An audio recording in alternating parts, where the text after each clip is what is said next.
నిన్న కామారెడ్డిలో ఉన్నటువంటి ఒక సిఐ ములుగు జిల్లా మేజిస్ట్రేట్ని ప్రశ్నిస్తూ పైగా ధిక్కరించాడు. కోర్టేమీ అత్యున్నత న్యాయస్థానం కాదు, అత్యున్నతమేమీ కాదు, ఇక్కడ ఏం గొప్ప కాదు, పెద్ద ఇది కాదు, దెబ్బ కాదు అన్న విధంగా ఒక నిర్లక్ష్యంగా వ్యవహరించాడు.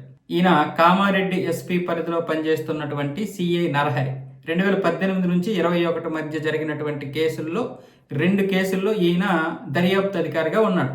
ఆ కేసులకు సంబంధించి ఈ మేజిస్ట్రేట్ వాళ్ళు ఈయన్ని సాక్ష్యం చెప్పడానికి రమ్మంటే వెళ్ళలేదు. దాంతో నాన్ బెయిలబుల్ వారెంట్లు జారీ చేసింది కోర్టు. ఆ విషయంలో ఈయన వచ్చినప్పుడు న్యాయమూర్తి గారు ఏమన్నారంటే, ఆ 2 కేసుల్లో ఉన్నటువంటి వారెంట్లని మీరు రద్దు చేయించుకోండి, కోర్టు ఆదేశాలతో చట్ట ప్రకారం రద్దు చేయించుకోండి అంటే, అసలు మీరు సమన్లు ఇవ్వకుండా ఈ విధంగా ఎలా జారీ చేస్తారని చెప్పి న్యాయమూర్తిని ప్రశ్నించాడు. దాంతో అక్కడ ఉన్నటువంటి వారందరూ కూడా స్టన్ అయిపోయారు.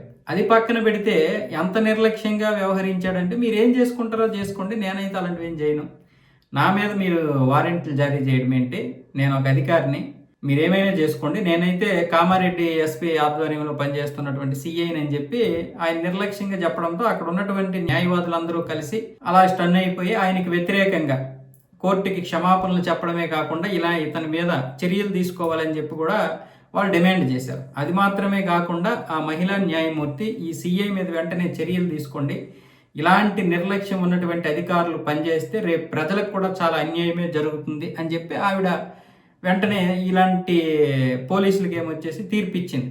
తీర్పు అంటే తీర్పు కాదు, ఒక ఆదేశాలు జారీ చేయడం జరిగింది జిల్లా న్యాయమూర్తిగా.